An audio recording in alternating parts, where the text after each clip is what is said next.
ఫెలోషిప్కి ఎలా వచ్చారు అందరూ?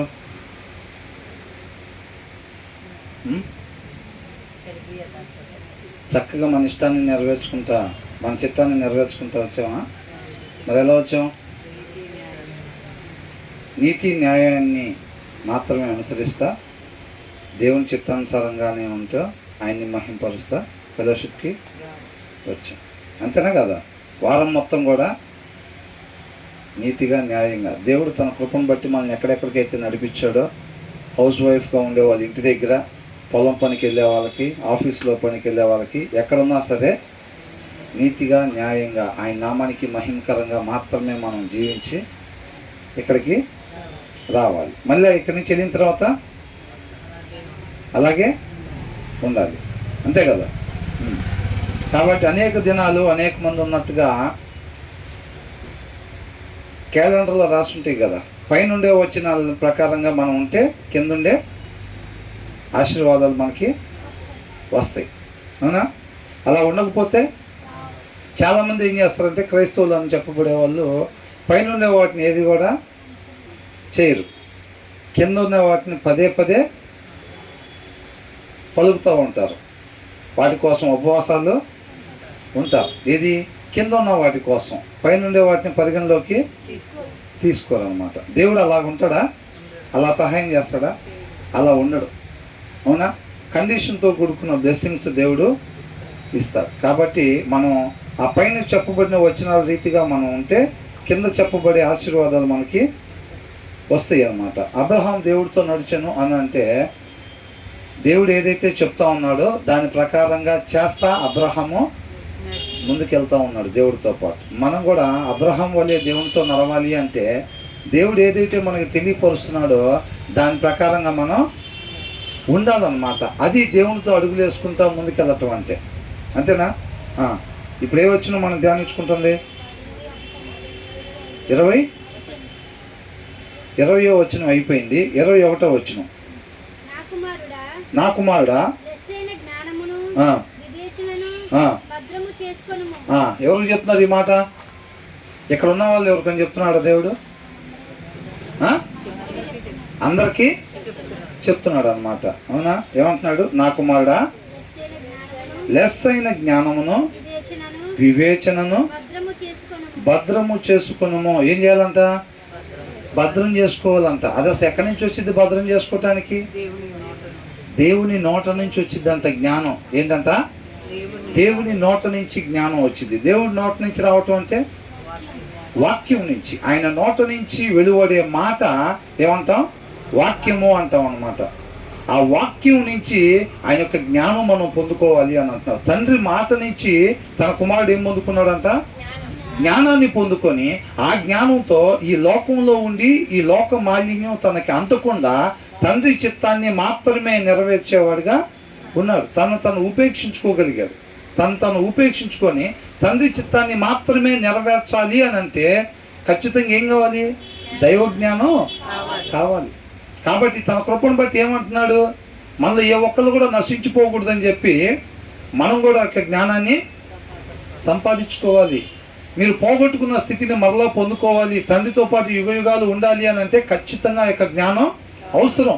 చాలామంది ఏం చేస్తారంటే ఈ లోకంలో ఉండే జ్ఞానాన్ని బట్టి ఆయన చిత్తాన్ని నెరవేర్చాలి అని చెప్పి చూస్తూ ఉంటారు అన్నమాట. అప్పుడు ఏమైంది? జయం కలిగిద్దా? అపజయం కలిగిద్దా? అపజయమే కలిగిద్ది అన్నమాట. ఈ లోక జ్ఞానాన్ని పట్టుకొని దేవుని చిత్తాన్ని నెరవేర్చలే. దేవుని చిత్తాన్ని నెరవేర్చాలంటే ఏ జ్ఞానం కావాలంట? దైవ జ్ఞానం కావాలి అని అంటున్నాడు. కాబట్టి ఆయన నోట నుంచి వచ్చింది, వాక్యం నుంచి వచ్చింది అనమాట. కాబట్టి మన వాక్యాన్ని చదువుతూ ఉంటే దేవునికి సంబంధించిన భయం మనలోకి ప్రవేశిస్తూ ఉంటుంది. అట్ ద సేమ్ టైం ఆ జ్ఞానం కూడా ప్రవేశిస్తూ ఉండేది. వివేచన, ఏ టైంలో ఏం చేయాలి, ఏ టైంలో ఎలాగ మాట్లాడాలి, ఇది మొత్తం కూడా ఆ వివేచన మనకి వచ్చింది అంట. దేవుడు ఈ భూమిని ఎలా కలుగజేశాడంట? తన జ్ఞానం ద్వారా కలిగజేశాడు. ఆకాశంలో అంట తన వివేచన ద్వారా ఆకాశాలంట ఆ ప్లేసుల్లో ఎలా ఉండాలో అలాగా దేవుడు నిలబెట్టాడు అన్నమాట. తన తెలివి వలన సముద్రాలు ఎంతవరకు మాత్రమే ఉండాలి, ఎలాగుండాలి, మేఘాల నుంచి నీటి చుక్కలు, మంచు బిందువులు ఆ కొండల మీదకి ఎలా వస్తున్నాయి అంట? అతని తెలివి ద్వారా వస్తున్నాయి అంట. అవునా? పైన వచనాల్లో చూసామా? దేవుని యొక్క తెలివి ద్వారా అంట ఆ యొక్క మేఘాల నుంచి అగాధ జలములు ప్రవేశించుచున్నవి. ఆ, మేఘముల నుండి మంచు బింబములు ఆ. కురియుచున్నవి. కురుచున్నవి అని అంటున్నాడు. అర్థమవుతుందండి. ఆయన జ్ఞానం ద్వారా అంట భూమికి పునాదులు వేసాడంట. ఆయన వివేచన ద్వారా ఆకాశాన్ని నిలబెట్టాడంట.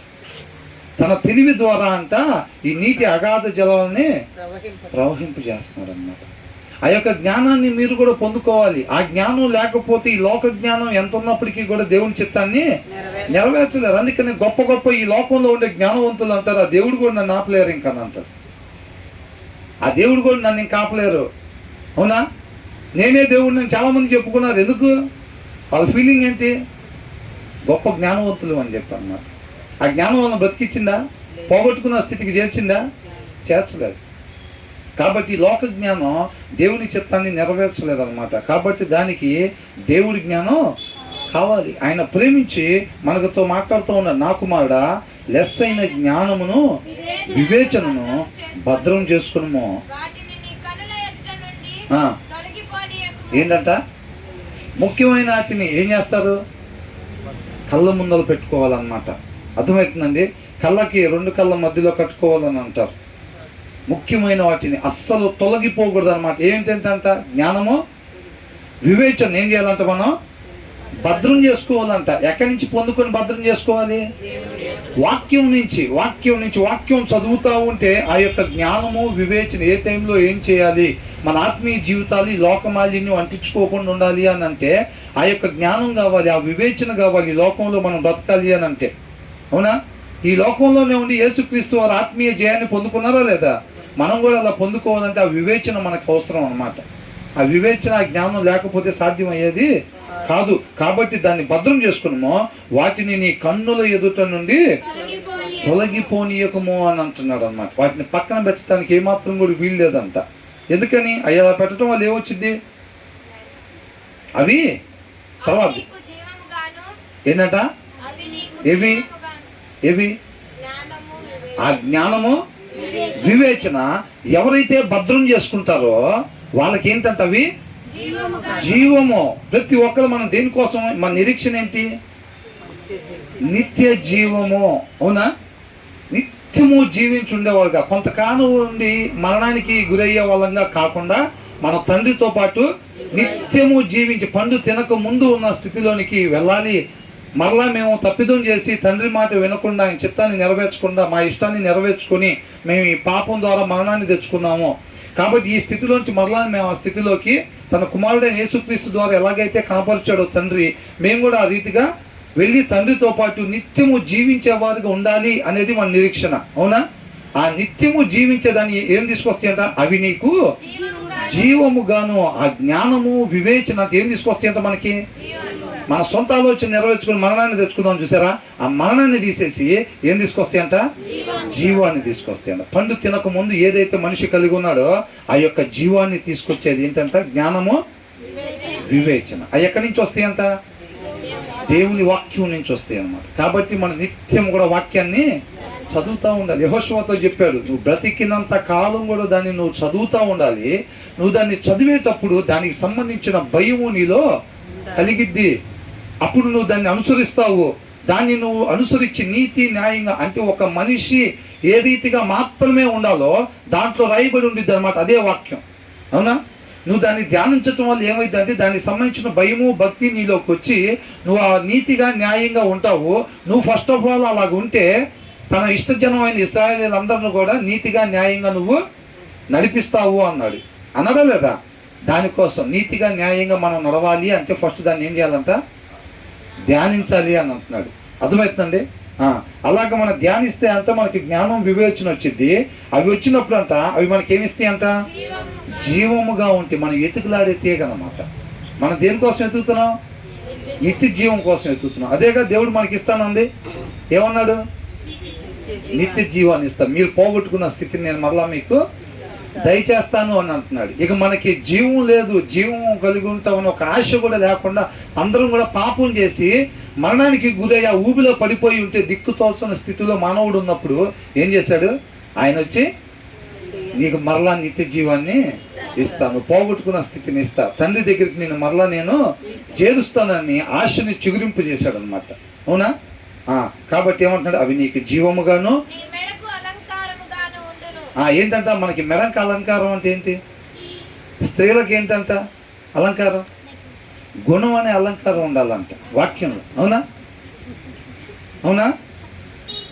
గుణం అనే అలంకారం ఆత్మీయంగా మనం దేని చేత అలంకరించుకోవాలి?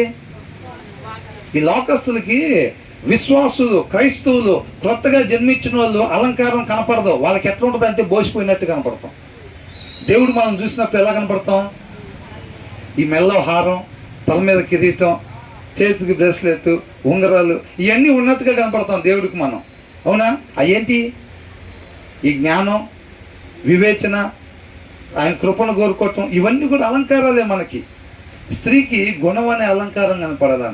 ఆ అలంకారం నిజంగా ఒక స్త్రీ కొత్తగా జన్మించిన స్త్రీ కలిగి ఉన్న లోకస్తులకు కనపడిద్దా? అలంకరణ కనపడిద్దా? నువ్వు కూడా మారేవా మొత్తం? అదేలే, నేను చూస్తే తెలుస్తుందిలే. ఏంటంట? చూస్తేనే తెలుస్తుందంట. ఎందుకని? అలంకారం ఏమి లేకుండా కనపడతాం.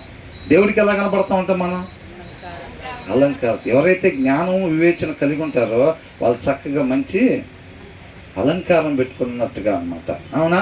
రాయబడిందో లేదా? అలాంటి అలంకారాలు మనం ధరించుకొని ఉండాలంట. ఈ లోక సంబంధం కొంతకాలం ఉండిపోయే అలంకారాలు కాదు, ఈ శాశ్వతంగా ఉండే అలంకారాలు అన్నమాట. కాబట్టి ఇలాంటివి కావాలి అంటే జ్ఞానం, వివేచన మనం కలిగి ఉండాలి. అవి నీకు జీవముగాను నీ మెడకి అలంకారముగాను ఉండును. అప్పుడు నీ మార్గమున నీవు సురక్షితముగా నడిచెదవు. ఎప్పుడు? అప్పుడంటే ఎప్పుడు? మనం అప్పుడని చెప్పామేనా? అప్పుడంటే ఎప్పుడు? జ్ఞానము, వివేచన మనం అది కొద్దిగా యాక్టివ్నెస్ ఉండండి. ఆన్సర్ అయ్యారా? వెళ్ళామండి మేము. దేని గురించి చెప్పారు? వాక్యమే చెప్పారు. బ్రదర్ అంటారు చూసారా? దేని గురించి చెప్పారు? ఏం చెప్పారు తెలియదు కానీ వాక్యమే చెప్పారు. అక్కడైతే ఏం చేయాలంటే ఎప్పుడంటే ఇది జ్ఞానము, వివేచన భద్రం చేసుకున్నప్పుడంట అది మనకి జీవాన్ని తీసుకొచ్చిద్దాం. ఎంతమంది జీవం కావాలనుకుంటున్నారు? ఫస్ట్ వచనం తీసేసి రెండో వచనం అయితే మేము కావాలనుకుంటున్నామండి. ఏది? మేము బైబిల్ చదవటం, దాంట్లో నుంచి జ్ఞానాన్ని, వివేచన తీసి భద్రం చేసుకోవటం అంటే మా వల్ల అవ్వదులే, కానీ మాకు చాలా పనులు ఉన్నాయి. రెండో వచనం అయితే మాకు కావాలి, మా పేరు రాసుకోండి అక్కడ. అవునా? దేవుడు ఏమంటున్నాడు? ఆయనగా తెలుసుకోవాలంట, ఆయన కుమారులకు చెప్పాలంట, వాళ్ళ కుమారులకు చెప్పాలంట. మనం దేవుడు మనకి చూస్తున్నాం కదా ఎలాగా? ఆ మొదటి వచనం చేస్తేనే రెండో వచనం వచ్చింది. ఆ మొదటి వచనం చెయ్యకుండా జడ్సన్ 7 వారాలు ఉపవాసం ఉంటే, 1,00,000 రూపాయలు కానికేస్తే, మోకాలు చేసి 3 గంటలు ప్రార్థన చేస్తే మరి ఎప్పుడు వచ్చింది? ఆ మొదటి వచనం చేసినప్పుడు రెండో వచనం వచ్చింది. అది ఆయనగా అర్థం చేసుకోవటం అంటే అది. అవునా? సామెతలు చదవండాలని ఒక ఆయన చెప్తున్నాడు, బైబుల్ తీసుకోకుండా బట్టి పట్టేస్తారని. ఆ వచనం మన జీవితంలో లేకపోతే బట్టి పట్టేస్తే అయిపోద్దా? బట్టి పట్టేస్తే కదా. అబ్రహాం దేవుడితో నడిచను అంటే అబ్రహాం ఏం చేస్తాడంటే మొదటి వచనం, రెండో వచనం కావాలి అంటే ఏం చేసేవాడు? మొదటి వచనం దేవుడు ఏదైతే చెప్పాడో దాన్ని చేసేవాడు అన్నమాట. అలా చేసుకుంటా తర్వాత దేవుడు ఇంకొక మాట మాట్లాడేవాడు, దాన్ని చేసేవాడు, 4వ వచనం పొందుకునేవాడు. అట్లాగా దేవునితో నడవటం అంటే అర్థమవుతుందండి. అనేక మంది క్రైస్తవులు ఏం చేస్తారు? ఈ మొదటి వచనాలన్నీ తీసేసి రెండవ వచనాల వాటికి రాసుకొచ్చుకుంటారు మొత్తం. వాటిని ఎత్తిపట్టి ప్రార్థన చేస్తూ ఉంటారు. ఇంకా ఎత్తిపట్టి ప్రార్థన చేస్తే వస్తాయా? రావు. మొదటి వచనం కంపల్సరీగా మనం చెయ్యాలి. అప్పుడు అని మెన్షన్ చేశారు అక్కడ. మన జ్ఞానం, వివేచన కలిగి ఉంటే గనక అవి మనకి జీవాన్ని తీసుకొస్తాయి, మన మెడకు అలంకారంగా ఉంటాయి. అప్పుడు నీ మార్గమున నువ్వు అంటే, నీ మార్గమున అంటే ఏంది? అది ఆ బిల్డింగ్లు కొనుక్కోవటం, ఈ 2 కార్లు కొనుక్కొని కార్ పార్కింగ్లో పెట్టుకోవటం, ఇందాక సిస్టర్ చెప్పినట్టుగా ఏంటి నెక్లెస్లు కొనుక్కోవటం, ఇంకా ఇక ఎవరు ఇష్టం వాళ్ళవి పట్టు చీరలు, అంతేనా?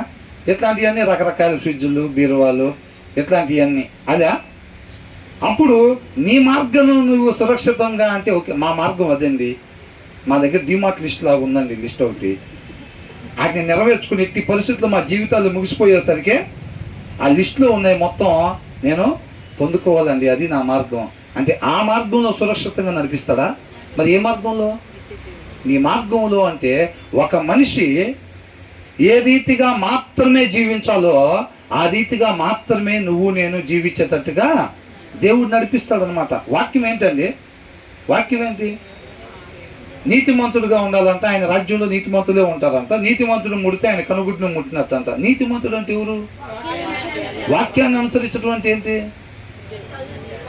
ఉండాల్సిన రీతిగా, ఒక భూమి మీద ఒక మనిషి ఉండాల్సిన రీతిగా మాత్రమే ఉండటం అన్నమాట.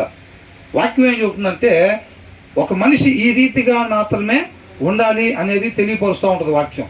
నీకు ఎలాగెలా ఉండకూడదో మనం దాన్ని చూసి సరి చేసుకుంటూ ఉండాలి. కాబట్టి ఉండాల్సిన రీతిగా మాత్రమే మనల్ని ఉంచిద్దంట ఆ జ్ఞానము, ఆ వివేచన.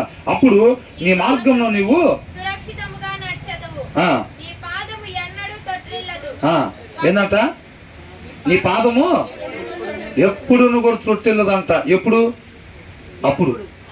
అప్పుడంటే భద్రం చేసుకున్నప్పుడు. జ్ఞానం, వివేచన ఎప్పుడైతే మనం భద్రం చేసుకుంటామో అప్పుడు మనం నడవవలసిన త్రోవలో మాత్రమే మనం నడిచేవారుగా ఉంటాము. ఉండాల్సిన రీతిగా మాత్రమే మనం ఉండేవారుగా ఉంటాము. అవునా? తర్వాత ఏమైందంట? మన పాదం తొట్టిల్లదు. అర్థమవుతుందండి?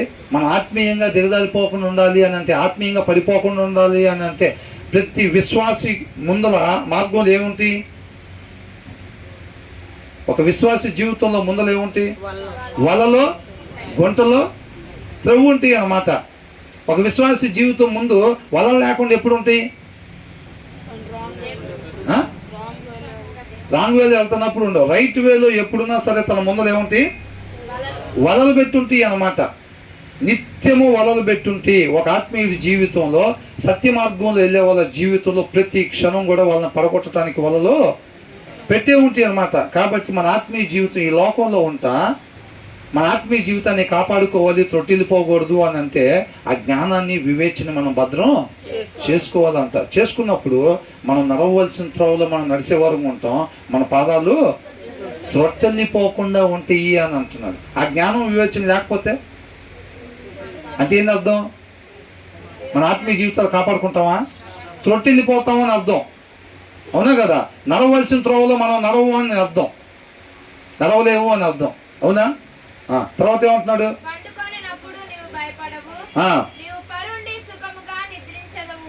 చూసారండి ఏమంటున్నాడు? పండుకొనున్నప్పుడు నీవు భయపడవు,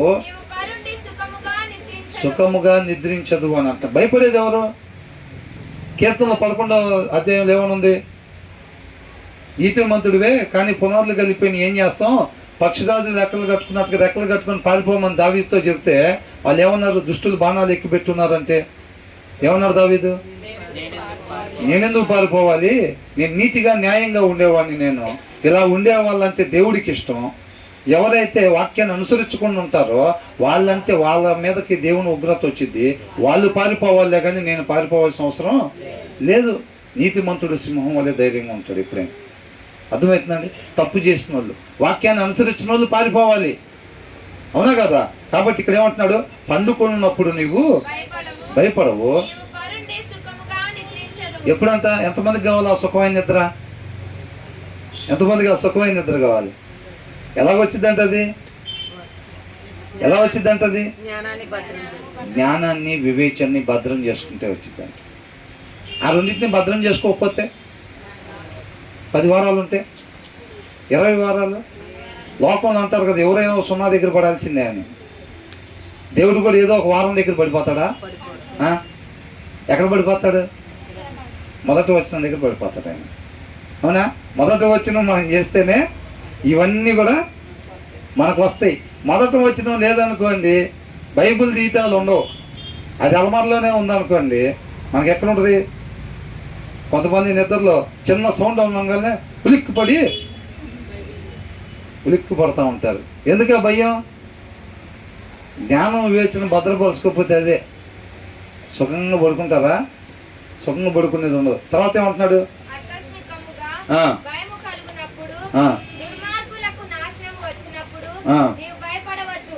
ఏంటంట?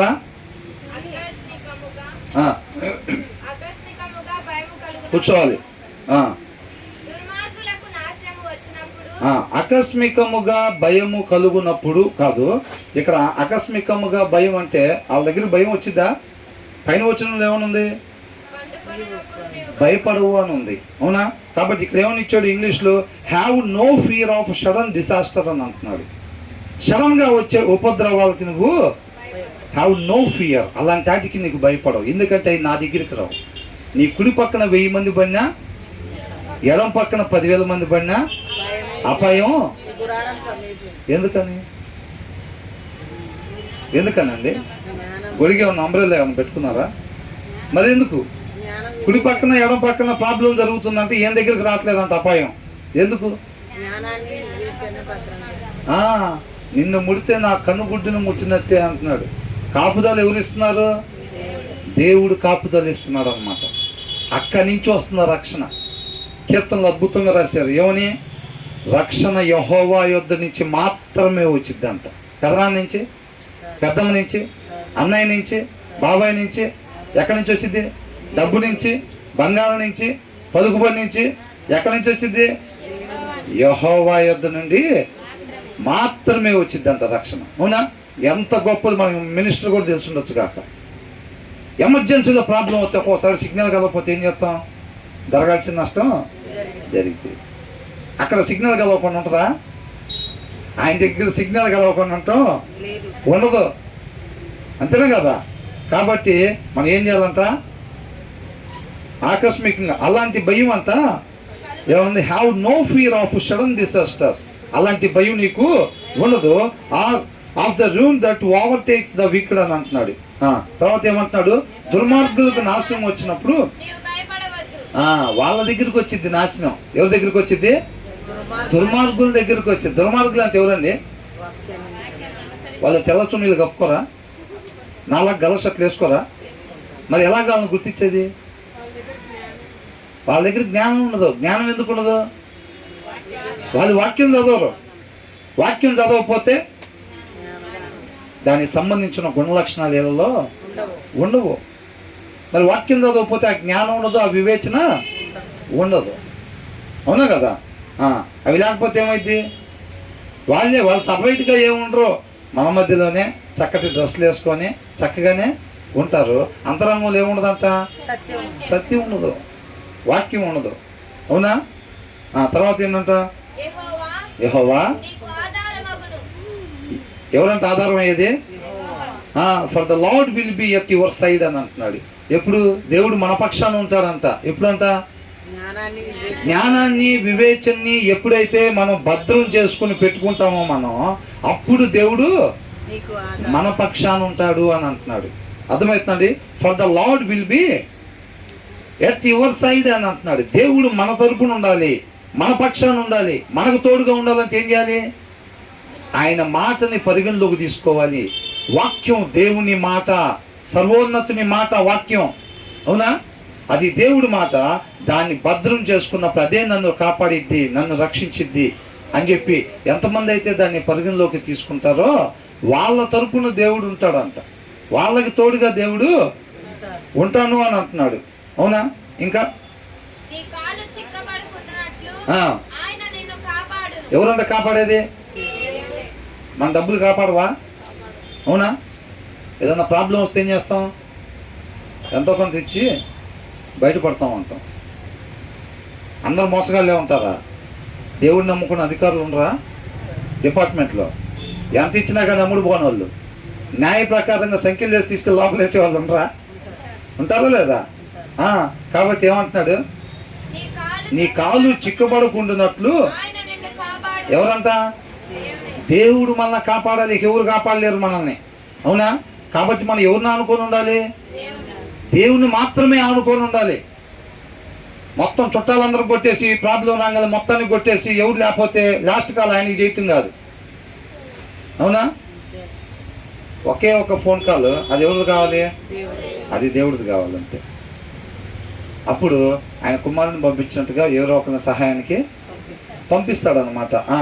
ఎప్పుడంట ఆయన మనకు తోడుగా ఉండేది? మన కాలు చిక్కుపడకుండా ఎప్పుడు చూస్తాడంట? జ్ఞానము వివేచన మనం కలిగి ఉన్నప్పుడు అనమాట. తర్వాత ఏమంటున్నాడు? అద్భుతమైన మాట ఏంటంట? అండర్లైన్ చేసుకోవాలి ఇలాంటివి మనం. మేలు చేయుట నీ చేతనైనప్పుడు దాన్ని పొందదగిన వారికి చెయ్యకుండా వెనక తీయకుమో. కొంతమంది ఏం చేస్తామండి, అది తెలివితేటలో ఈ లోక జ్ఞానం. సౌలు ఏం చేశాడు, లోక జ్ఞానం దేవుడి దగ్గర చూపిస్తున్నాడు. మొత్తాన్ని చంపేశా, దేవుడి చిత్తాన్ని నెరవేర్చా సమూయేల్ అనుకుంటూ వచ్చాడు. అవునా, అట్లయితే నాకు వినపడే సౌండ్లు ఏంటి అని అడిగాడు. అయ్యా మనోళ్ళు దేవుడికి బలి అర్పించడానికి తెచ్చుకున్నారులే అన్నాడు. ఎవరి దగ్గర ఏ జ్ఞానం ఉపయోగిస్తున్నాడు, దేవుని దగ్గర లోక జ్ఞానం ఉపయోగిస్తున్నాడు. పని జరిగిందా, పని జరగలేదు. అవునా, ఇక్కడ ఏమంటున్నాడు, కాబట్టి ఇద్దరు మాట్లాడుకుంటున్నారు అనుకోండి, ఆ విషయం మీద మనకి మేలైన సలహా ఒకటి తెలుసు అనుకోండి, మేలైన ఆలోచన మనకు తెలుసు అనుకోండి, మనం ఏం చేస్తాం, నన్ను అడగలేదుగా. ఇటు దేవుడి దృష్టిలో తప్పు కాకూడదు, అట్ ద సేమ్ టైం వాళ్ళకు కూడా మేలు కలగకూడదు. అవునా, ఏమనుకుంటారు, మనం చెప్పే ఉంటే వాళ్ళకి మేలు కలిగిద్ది, మనకు మంచి సలహా తెలుసు, వాళ్ళు మనల్ని అడగలేదు కాబట్టి దేవుడి దగ్గర కూడా మనం ఏం తప్పు చేయట్లేదు. వాళ్ళు మనల్ని అడిగితే చెప్పకపోతే తప్పు. అలా రాసుందా, దీని అర్థం అదేనా? మేలు చేయటం నీ చేతనైనప్పుడు అని అంటున్నాడు. వాళ్ళు మనల్ని అడగకపోయినా మనం ఏం చేయాలంట, వాళ్ళకి మేలు చెయ్యాలన్నమాట. అవునా, నీకు చేతనైనప్పుడు దాన్ని పొందదగిన వారికి చెయ్యకుండా వెనక తీయకూడదు అని అంటున్నాడు. కాబట్టి ఇలాంటి కొంతమంది అతి తెలివి ప్రదర్శించుకొని మన దేవుడి దగ్గర నుంచి మన ఆత్మీయంగా మనం మంచిగానే ఉన్నట్టుగా అనుకుంటే మనం మోసం చేసుకున్నట్టే. మేలు చేయటం చేత అయినప్పుడు అంతా చేయకుండా ఉండకూడదు అని అంటున్నాడు. అవునా కదా. ఆ తర్వాత ఏమంటున్నాడు, ద్రవ్యము నీ యొద్దనుండగా నీ పొరుగు వానితో అనవద్దు. ఇప్పుడు మేము ఉన్నామండి, ఫర్ ఎగ్జాంపుల్ ఇప్పుడు ఆ కార్కి క్లీన్ చేయడానికి ఒక ఆయనకు ఒక 500 రూపాయలు ఇచ్చి నెలకి క్లీన్ చేపిస్తూ ఉంటాం. ఇప్పుడు ఆయన వచ్చి ఏమంటాడు, నెల అయిపోగానే ఏమన్నా డబ్బులు ఇస్తారా అని అడుగుతాడు. వాళ్ళు అడగగానే ఇస్తే బాగుండదు, మనం రేపు ఇద్దాంలే, రేపు వచ్చేసే రేపు ఇద్దాంలే. ఆ 500 అంట మన దగ్గర ఉంటే రేపిస్తాం రమ్మనే మాట అనకూడదు అంటున్నాడు. మన ఇంట్లో పనిచేసే వాళ్ళ దగ్గరైనా మిగతా వాళ్ళ దగ్గరైనా, లేకపోతే మన యజమానులు కొంతమంది ఏం చేస్తారు, ఏ రోజు పేమెంట్ ఆ రోజు ఇవ్వాలైతే వాళ్ళ దగ్గర డబ్బులు పెట్టుకొని కూడా ఇవ్వడానికి మనసొప్పక లోకొస్తారు. కొంతమంది ఏమంటారు, రేపు చూద్దాం మిగతా మొత్తం కల్పిస్తా అంటారు, వాళ్ళకి మనసొప్పు ఇవ్వటానికి. కొంతమంది శనివారం పేమెంట్లు అయితే ఎప్పుడు ఇస్తూ ఉంటారు, ఓనర్ దగ్గర డబ్బులు ఉండవా, ఉంటాయి, వాళ్ళు ఏం చేస్తారు, తర్వాత ఇద్దాంలే ఏదో ఒకటి చెప్పి పంపించి మనల్ని అని అంటారు. అట్లా అనొచ్చు అంట విశ్వాసి అలాగా అనకూడదు. ద్రవ్యము నీ యొద్దనుండగా రేపు ఇచ్చేదను పోయి రమ్మని నీ పొరుగు వానితో అనవద్దు అన్నాడు. ఎవరి మాట ఇది, మనకెందుకు చెప్తున్నారు, మనం అలా ఉండాలి అని ఆయన ఇష్టపడతా ఉన్నాడు అన్నమాట. అర్థమవుతుందండి. ఆ తర్వాత ఏమంటున్నాడు, ఎంతమంది దాని ప్రకారం ఉందామని ఇష్టపడుతున్నారు. అద్దం దగ్గరికి వచ్చినప్పుడు అది చూపించిన దాన్ని తుడుచుకునే ఆలోచన లేకపోతే అద్దం దగ్గరికి ఎన్నిసార్లు వెళ్ళిన ప్రయోజనం లేనంటే. అవునా, ఇది ఎవరి మాట, ఇది ఆయన సరి చేసుకోమని చెప్పిన దాన్ని ఏం చేయాలి, మనం సరి చేసుకుంటే విధేయతని కనపరిచినట్టు. అది ఎవరికి మేలు, మనకే మేలు. అవునా. తర్వాత ఏమంటున్నాడు, నీ పొరుగువాడు నీ యొద్ద నిర్భయముగా నివసించినప్పుడు అపకారము కల్పింపవద్దు. ఈ లోకంలో ఏం చేస్తారంటే, అమ్మాయికులు దొరికితే ఏం చేస్తారంట, మోసం చేయటమే. అవునా, అది పొద్దున్న ఏం చేస్తారు, అక్కడ పొద్దున్న పటాల దగ్గర పూజలు చేసుకొని చక్కగా కల్తీ కలిపి అందరు అమాయకులే వచ్చేటట్టుగా, ఇది ఒరిజినల్ నెయ్యిలాగా లేదే అనేవాడు ఎవడు రాకుండా, వాడికి అసలు నెయ్యి గురించి ఏం తెలియని వాళ్ళే మొత్తం సాయంత్రం దాకా షాప్కి వచ్చేటట్టుగా. అవునా కదా. మొత్తం అదే కౌంటర్ కాడే అద్దాలు పెట్టుకొని కూర్చొని చూస్తూ ఉంటారు. రాసుందా లేదా కీర్తనలో, చక్కగా రాసింది. ఇవాళ దినాలు ఇప్పుడు కూడా ఇన్ని సంవత్సరాల తర్వాత కూడా ఏం చేస్తారు, అది అప్పుడే రాసి పెట్టారు. శుభ్రంగా నూనెలో కల్తీ కలిపేసి, అవునా, ఆటలు ఇట్లు మొత్తం కల్తీ కలిపేసి మొత్తం రేట్లు పెంచేసి ఆఫర్, బంపర్ ఆఫర్ అని ఎక్కడ పెడతారంట, రాసుందా లేదా, అది కూడా రాస్తుంది. Bumper offer 2+1. కొంతమంది 2+4 కూడా ఉంటాయి. 2 కొంటే 4 ఫ్రీ అంట. మనకి ఇక్కడే కానూరు రోడ్లో చాలా ఉంటాయి. 2 కొంటే 4 ఫ్రీ అంట.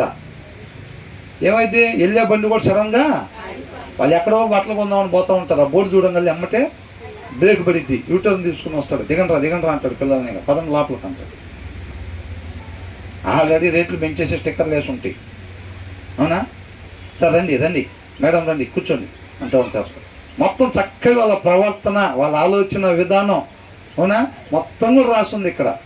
ఇప్పుడు కూడా అంతే, ఎవరెవరు వస్తున్నాడు, ఇంకెక్కడ ఉన్నారు అమాయకులు అని చెప్పి అద్దాలు పెట్టుకుని అంతా చూస్తూ ఉంటారు కౌంటర్ కాడ కూర్చొని, లోపలంతా కల్తీ గెలిపేసి. నీ పొరుగువాడు నీ వద్ద నిర్భయంగా నివసించినప్పుడు వానికి అపకారం కల్పింపవద్దు. ఈ లోకంలో తెలియగలవాడు ఎవరంటే బాగా డబ్బులు సంపాదించారు. నువ్వు ఎంతమందిని మోసం చేసేవాడిది కాదు, డబ్బు ఉంటే పెద్ద మనిషి. ఏందంట జాయిసి? ఈ లోకంలో ఎవరంట పెద్ద మనిషి? డబ్బు ఉంటే పెద్ద మనిషి. నువ్వు ఎంతమందిని మోసం చేసావు అనేది మ్యాటర్ కాదు. ఒక రకంగా చెప్పాలంటే ఎంత ఎక్కువ మందిని మోసం చేయగలిగితే అంత పెద్ద మనిషి అన్నమాట. అవునా? మనం అనుకున్నాం కదా దాని గురించి.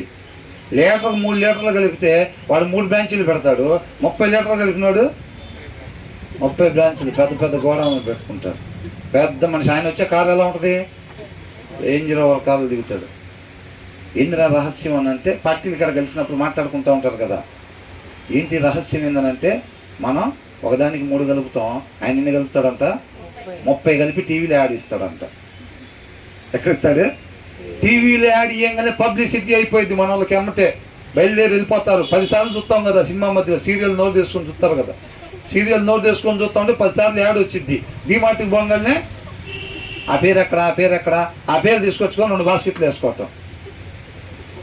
అంతే ఈ రోజుల్లో. అవునా కదా? ఎక్కువ కల్తీలు కలపటం అని టీవీలో యాడ్ ఇస్తే అయిపోయినట్టే మొత్తం. అదే మంచిది అనుకుంటా. ఏమని పెడతారు అక్కడ కొటేషన్లో? ఆర్గానిక్ అనగానే 3 తీసి బాస్కెట్లు వేసుకోవటమే. అవునా కదా? నమ్మాడు కదా ఒకసారి. నమ్మగానే ఏమైంది? షర్టు వాష్ చేసి నిన్నటికి వాళ్ళు చాలా తేడా లేదు ఉంది. నిన్నటికి వాళ్ళు చాలా తేడా, ఇవాళ తెల్లగా కదా, మొన్న ఏడుంది ఇంత అనుకుంటాం. నమ్మేం కదా మనం. నమ్మితే అంతే ఉంటుంది. ఒక వ్యక్తిని నచ్చితేనంత వాడు కూర్చున్నా నచ్చిద్ది, వాడు నుంచున్నా నచ్చిద్ది, వాడి నడక నచ్చిద్ది, వాడి మాట నచ్చిద్ది. వాడు మనకు నచ్చలేదు అనుకోండి, వాడు ఎంత కూర్చున్నా నచ్చదు, వాడు ఎంత చక్కగా క్రమశిక్షణగా నడిచినా నచ్చదు. అవునా? వాడు ఏది మాట్లాడినా నచ్చదు. ఎందుకని? ఓవరాల్గా ఆడంటే మనకు పడదంతే. కాబట్టి వాడు ఏం చేసినా మనకి ఒకళ్ళు పడితే వాళ్ళు ఎట్ట కూర్చున్నాక సరే, అది చూడ ఎంత పద్ధతిగా అట్లా కూర్చోవాలరా అని అంటారు. అంతేనా కదా? ఆ తర్వాత ఏమంటున్నాడు? నీకు హాని చేయని వానితో నిర్నిమిత్తముగా జగడమాడవద్దు అని అంటున్నాడు. అట్లా ఆడేవాళ్ళు ఎవరు? మందు తాగుండేవాళ్ళు. దారిని పోయేవాడిని, సక్రమంగా పోయేవాడిని ఏం చేస్తారు వాళ్ళు? ఏం పేరు నీ పేరు, ఎప్పుడు చూసినట్లేదే మన కాలనీలో అని అంటారు. అవునా? ఏం చేస్తారు? దారిలో సక్రంగా పోయేవాడిని వాడిని పట్టుకొని పిలుస్తారు. వీడి పక్కన ఎవడు ఉన్నారు, వీడు తాగున్నట్టున్నారు, అటు ఇటు వెళ్ళిపోతుంటే ఎవడో అమ్మాయిలు పోతా ఉండడానికి వాడిని పట్టుకుంటారు. అంతేనా కదా? అట్లా చేస్తారంట. నీకు హాని చెయ్యని వానితో నిర్నిమిత్తముగా. ఒకవేళ హాని చేస్తే పర్వాలేదా? కర్రలు తీసుకుని కొడతామేనా ఇంకా? దీన్ని మనం ఎలా తీసుకోవాలి? హాని చెయ్యని వానితో. హాని కానీ చేశానంటే తలకాయ తీసినా ప్రాబ్లం లేదు ఇంకా. అంతేనా? అలాగే తీసుకోవాలా? ఓల్డ్ టెస్టిమెంట్లో ఎట్లా ఉంది? కంటికి కన్ను, పంటికి పన్ను. అబ్రహాం కూడా ఏం చేశాడు? వాళ్ళ భార్యల్ని, వాళ్ళ ఆస్తుల్ని తీసుకుని వచ్చి వేరే దగ్గరికి వెళ్ళొచ్చేటప్పుడు ఏం చేశాడు? ఇలా మొత్తాన్ని తీసుకుని వెళ్ళిపోయారు. వెళ్ళిపోతే అబ్రహాం వచ్చేసరికి అట్లా ఉన్న పరిస్థితి. ఏం చేశాడు మరి? వెళ్ళి మొత్తం సైన్యాన్ని తీసుకొని యుద్ధానికి వెళ్ళిపోయి వాళ్ళందరినీ దుమ్ము ఓడిచ్చేసి మళ్ళీ వాళ్ళ భార్యల్ని, సైన్యం మొత్తం ఆస్తిని తెచ్చుకున్నాడు. తెచ్చుకున్నాం లేదా? దావీదైనా అంతే. ఫస్ట్ వాళ్ళు తప్పు చేశారు కదా, వాళ్ళు అలా చేయటం వల్ల వీళ్ళు తర్వాత లాగా నూతన నిబంధనలు ఎట్లాగా వాడు పయ్యంగి తీసుకెళ్తే ఏం చేయాలంట? ఇంకోటి కూడా ఇచ్చి పంపించమని అంటున్నాడు. కాబట్టి హాని చేయని వానితో అంటే చేసిన మన ఇష్టం అనుకుంటా ఇంకా అని అనుకోకూడదు. అప్పుడు వేరు, ఇప్పుడు వేరు. మనం అలాగా హాని చేసేవారుగా ఉండకూడదు అని అంటున్నాడు. తర్వాత ఏమంటున్నాడు? బలాత్కారము చేయువాని చూచి ఆ, మత్సరపడకుము. మత్సర పడకమో. ఏందిరా 18 సంవత్సరాలు అవుతుంది బాప్టిస్టుని తీసుకొని, రోజు ప్రార్థనకు పోతున్నాం, వాక్యం వింటున్నాం, నలుగురిని తీసుకుని వెళ్ళి జాయిన్ చేసాం. ఇంటి పక్కనోడు 3 ఫ్లోర్లు వేసాడు ఈ లోపలే. ఏంటంట? ఇంటి పక్కనోడు 3 ఫ్లోర్లు వేసాడంట, ఆటో అమ్మేసి కారు కొన్నాడంట. మనం మాత్రం ఉన్న బండి గాయలు కొట్టించుకునే పరిస్థితి కూడా లేదు అని అనుకోబాక. కొంచెం సేపు ఆ పట్టణం వైపు, కొంచెం సేపు ఈ పట్టణం వైపు చూడబాక అంటున్నాడు. అబ్రహాం ఎలా చూశాడంట? పునాదులు కలిగిన ఆ పట్టణం వైపు మాత్రమే చూస్తూ ఉన్నాడంట అబ్రహాం. మనం కూడా ఎలా ఉండాలి? మనకెందుకు చెప్పారు ఆ విషయం? అది దేవుడి ఉద్దేశం. మనం ఏం చేస్తాం? శుక్రవారం ఆ పట్టణం వైపు చూస్తాం, ఆదివారం పొద్దున 1 గంటన్నర చూస్తాం, సాయంత్రం చూస్తాం, బుధవారం కూడా 30 గంటలు చూస్తాం, తర్వాత ఇక్కడ సంగతి చూస్తాం మొత్తం. అవునా? ఇక్కడ సంగతి చూసుకుంటాం మొత్తం. అలా వద్దని అంటున్నాడు. ఏమంటున్నాడు? బలాత్కారము చెయ్యు అని చూచి మత్సరపడబాక. ఇంక లాభం లేదురా, ఇంకా ప్రార్థనకి ఎద్దాను అనుకుంటే పనిలో ఎదట్లేదు. ఎవరో ఒక ఆయన చెప్పాడు, మీ ప్రాబ్లమ్స్ ఉన్నాయా, అప్పులు తీరుతాయా, ఆరోగ్యాలు రావా, పిల్లలు పెళ్ళిళ్ళు కావట్లేదా, ఉద్యోగాలు రావట్లేదా, రండి ఏసైని నమ్ముకోండి అని అన్నాడు. అది మనం ఏదో వచ్చాంలే కానీ ఇక్కడైతే ఏం పని అయ్యేటట్లేదురా అని వాళ్ళ నీళ్ళని చూసి నువ్వు అనుకోబాక అని అంటున్నాడు. అర్థమవుతుందండి? మనం ఇక్కడ ఏదైతే ఒక విశ్వాసి విశ్వాసం మూలకంగానే, విశ్వాసం అంటే ఎప్పుడు కావాలి విశ్వాసం? అది మామూలుగా ఆఫీస్ అయితే ఒకసారి చప్పట్లు కొట్టమని వాడిని, సరే ఇక్కడ బాగుంది కాబట్టి అంటలేదు, సరేనా? అలా ఎలర్ట్గా ఉండాలి ఒక విశ్వాసి. ప్రతి క్షణం కూడా ఎలాగంట? విశ్వాసపు నేత్రాల ద్వారానే బతకాలంతే. ఈ లోక సంబంధంగా చూసి పరిస్థితిని బట్టి మనం ముందుకెళ్ళటానికి వీలు లేదు. అర్థమవుతుందండి? కాబట్టి బలాత్కారం చేయవని చూసి మత్సరపడకం. వాళ్ళు సంపాదించుకుంటున్నారు, వీళ్ళు సంపాదించుకుంటున్నారు కాదు. మనం ప్రతి క్షణం కూడా ఇక్కడ ఇన్వెస్ట్ చేసేదానికంట రేపు పంట ఎక్కడికి వస్తాం? అక్కడ ఈ బాక్స్లో పెట్టక ముందు ఇక్కడ ఏమీ రాదు. వచ్చేటట్టయితే ఇక్కడికి రావటం అనవసరం మనం. అవునా?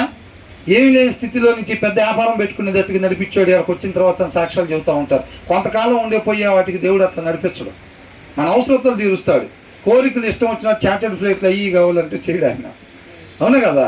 మన అవసరతలు తీరుస్తాడు. మీరు నా నీతిని, నా రాజ్యాన్ని అతకన్నా నన్ను వదిలిపెట్టాడు. ఇంకా ఆయనతో పాటు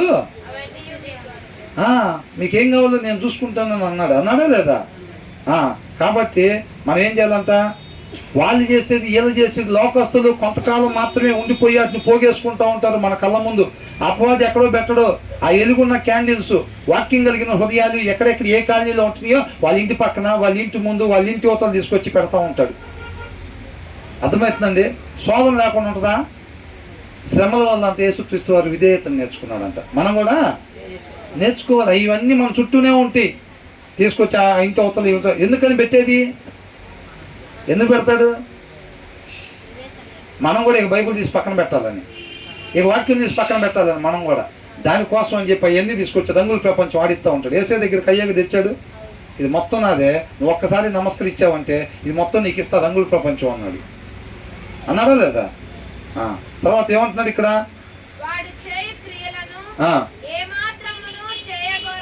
మనం కూడా ఇంకా చేయాల్సిందేరా. మనం కూడా వ్యాపారం పెట్టి లీటర్కి 3 లీటర్లు కలపాల్సిందే. లేకపోతే మన గుడిసిట్టాగే ఉంటుంది. వాళ్ళు మాత్రం ఇంకో 2 ఫ్లోర్లు వేసుకుంటారు పైన. వాళ్ళ పిల్లలు చూడ, వాళ్ళ పిల్లల కన్నా మన పిల్లలు మంచి రంగు, మంచి ఎత్తు. వాళ్ళు ఇంకా మన పిల్లల కన్నా తక్కువ హైట్ పిల్లలు, రంగు తక్కువ పిల్లలు. వాళ్ళు 5 ఫ్లోర్లు వేసుకుంటున్నారు. మనం కూడా లీటర్కి 3 లీటర్లు. మనం నిజాయితీగా ఉంటాం. అందుకని వ్యాపారాలు నడవకుండా కమ్మకి వ్యాపారం మూసేసి అది పెడతా ఉంటాం, దాన్ని మూసి ఇంకోటి పెడతా ఉంటారు. అవునా కదా? తర్వాత ఏంటంట? వాళ్ళు ఏందని చూసి, లోకస్తులను చూసి అంతా మనం ఏమాత్రం కూడా టెంప్ట్ కాకూడదు. అట్లాంటివి చెయ్యాలని చెప్పి నిర్ణయాలు తీసుకోకూడదు. ఎప్పుడు నిర్ణయాలు తీసుకుంటారు? హృదయంలో వాక్యం బలంగా లేకపోతే అలాంటి నిర్ణయాలు తీసుకుంటారు, పడిపోతారు అన్నమాట. తర్వాత యెహోవాకు అసహ్యుడు అని అంటున్నాడు. అవునా? ఎవరికి తోడుకుంటాడంట? దేవుడు మనం తోడుకుండాలా లేదా? ఉండాలని మనం ఎలాగుండాలి? యథార్థవంతుల్లాగా ఉండాలన్నమాట. అవునా? కాబట్టి దేవుడి తోడు ఎంతమందికి కావాలి? దేవుడి తోడు నాకు కావాలని చేయెత్తుతున్నాం అంటే నేను యథార్థంగా ఉంటానని, యథార్థంగా నేను ఉండాలని తీర్మానం తీసుకుంటున్నానని ఎత్తినట్టు, అవునా కదా? దేవుడి తోడు నాకు కావాలి అంటే ఎప్పుడు తోడుకుంటాడంట ఆయన? యథార్థంగా ఉంటే తోడుకుంటాడంట. దేవుడి తోడు ఎంతమందికి కావాలి అని అంటే మేము యథార్థంగా ఉంటామండి ఇప్పటి నుంచి అని దేవుడి దగ్గర ఒప్పుకుంటున్నట్టుగా. ఇప్పుడు చెప్పండి, దేవుడి తోడు ఎంతమందికి కావాలి? ఏం సగమే లేచినాయి? సగం ఉంటే చాలా? ఓకే. ఆశపడే ప్రాణాన్ని అంట దేవుడు ఆయన చిత్తానుసారంగా ఏది అడిగినా ఇస్తాడంట. తర్వాత ఏమంటున్నాడు? భక్తిహీనులు అంటే ఎవరు? వాక్యం లేని వాళ్ళు. భక్తిహీనుల గురించి కూడా రాయబడి ఉంది, అవునా? ఆయన మాటను పరిగణలోకి తీసుకోరంట. అసలు అర్థమవుతుందా? ఆయన మాటను పరిగణలోకి తీసుకోరంట. వాళ్ళు భక్తిహీనులు అంట. వాళ్ళ ఇంటి మీదకి ఏమొచ్చిందంట? శాపం వచ్చిందంట. ఇంటి పైన స్టార్ ఉంటుంది, కానీ ఇంటి పైన ఏముంటుంది? స్టార్ ఉంటుంది, కానీ ఏముంటుంది వాళ్ళ దగ్గర? శాపం ఉంటుందంట. ఆయన తలుపేస్తే తీసేవాళ్ళు ఉన్నారా? లేరు. అర్థమవుతుందండి? తర్వాత నీతిమంతులు అంటే ఎవరు? వాక్యాన్ని అనుసరించేవాళ్ళు. వాక్యాన్ని అనుసరించే వాళ్ళ జీవితానికి ఆధారాలు ఏముంటాయి? నీతి, న్యాయం మన జీవితానికి ఆధారాలు కావాలి. అది మనం ఇంటి దగ్గర ఉన్నా, మనం పొలంకి వెళ్ళినా, ఆఫీస్కి వెళ్ళినా, ప్రయాణం చేస్తున్నా, ఎక్కడున్నా మన జీవితానికి ఆధారం ఏం కావాలి? నీతి, న్యాయం అనే సత్యంతో ప్రకాశిస్తూ ఉండాలన్నమాట. అర్థమవుతుందండి?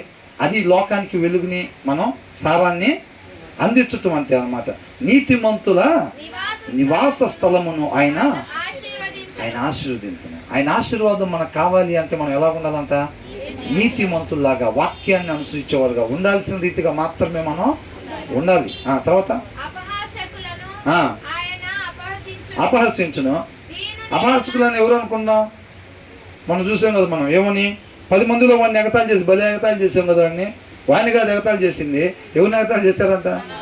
ఈయన ఎగతాళి చేసుకున్నాను. వాక్యంలో రాస్తుందా లేదా? 10 మందిలో వాడిని హేళన చేసి భలే హేళన చేసాం కదా అని అంటున్నారు. అపహాసకులారా, ఎంతకాలం మీరు అపహాస్యం చేస్తూ ఉంటారు అని అంటారు. అంటే అపహాస్యం ఎవడైతే చేస్తున్నాడో వాడే అపహాస్యం రాస్తుంది బైబిల్లో. వాళ్ళని ఏందని భలే అన్నాం కదా, వాళ్ళని ఏంది సూటిపోటు మాటలని భలే అన్నాం కదా. ఎవరినన్నాం? మనమే అనుకున్నాం ఆ సూటిపోటు మాటలు. వాళ్ళని బాధ పెట్టి మనం నవ్వుకోవటం కాదు. ఎవరిని బాధ పెట్టుకున్నట్టు? నువ్వు ఎప్పుడైతే అట్లా ఆలోచించావో నీకు అప్పుడే ప్రాబ్లం స్టార్ట్ అయింది అంటున్నాడు, అవునా? తర్వాత ఏమంటున్నాడు?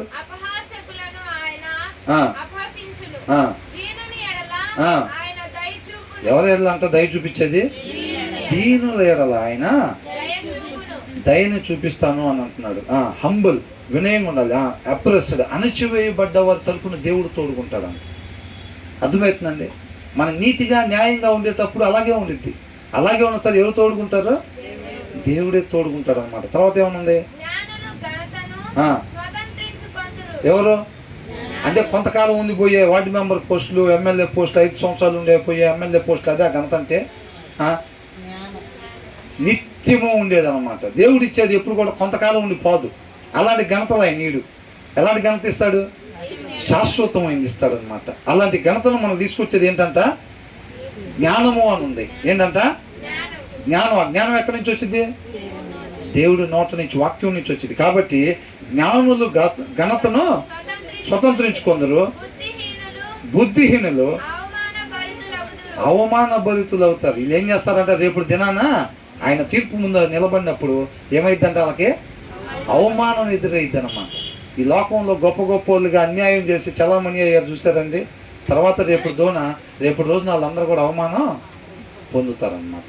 కాబట్టి మనం శాశ్వతంగా మనం రక్షింపబడేవారుగా, శాశ్వతంగా ఘనతను పొందుకునేవారుగా మనం ఉండాలన్నమాట, అవునా? కాబట్టి ఆయన కండిషన్స్ తోటి మనకు బ్లెస్సింగ్స్ ఇస్తా ఉన్నాడు. కాబట్టి ఏమి చేస్తే ఏమి ఇస్తానంటున్నాడు.